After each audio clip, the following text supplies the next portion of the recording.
கிருஷ்ணகிரி அருகே திருமணத்தை மீறிய உறவுக்கு இடையூறாக இருந்த கணவனை லைவ் லொகேஷன் ஷேர் செய்து காதலனை வரவழைத்து கொலை செய்த மனைவி போலீசாரிடம் சிக்கியிருக்கிறார். அமாவாசை பூஜைக்கு செல்லலாம் என்று ஆந்திரா வரை பைக்கில் அழைத்து சென்று கணவனை தீர்த்து கட்டிய கொடூர பின்னணி என்ன? அமாவாசை பூஜைக்கு கணவனை மலைக்கோவிலுக்கு அழைத்துச் சென்று கதையை முடித்த மனைவி காதலனுடன் பைக்கில் ஏறி தப்பிச் செல்லும் சிசிடிவி காட்சிகள் தான் இது.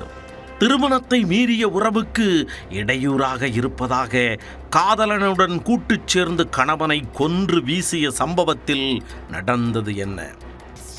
கிருஷ்ணகிரி அருகே உள்ள சூளகிரி கிராமத்தைச் சேர்ந்த ரமேஷ் என்பவருக்கும் ஆந்திர மாநிலம் குப்பம் அருகே உள்ள சாந்திபுரத்தைச் சேர்ந்த ஹாசினிக்கும் 2 ஆண்டுகளுக்கு முன்பு திருமணமாகி ஒரு குழந்தையும் உள்ளது.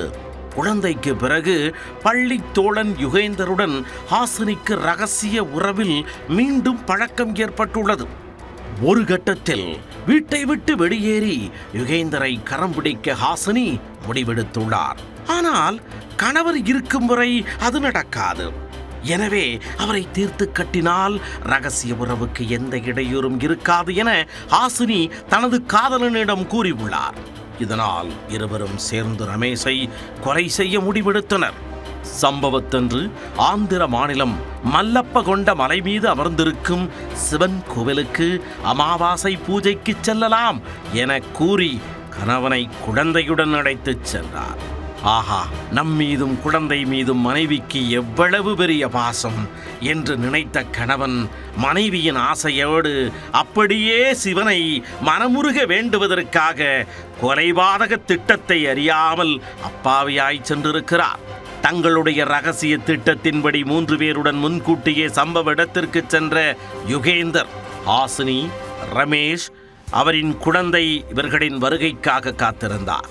மலை பாதையில் பைக்கில் ஏறும் பொழுது ஹாசினி கூகுள் மேப் மூலம் லைவ் லொகேஷனை யுகேந்தருக்கு ஷேர் செய்துள்ளார். சம்பவ இடத்தை நெருங்கியதும் ஹாசினி தனது ஹேண்ட்பேக்கை கீழே தவறவிட்டது போல பையை வீசி உள்ளார்.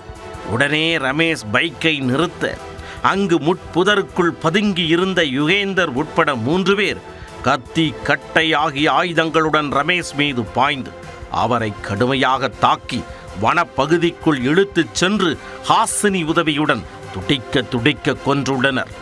அதன்பின் ஹாசினி, யுகேந்தர் இருவரும் குழந்தையுடன் அங்கிருந்து தலைமறைவாகிவிட்டனர்.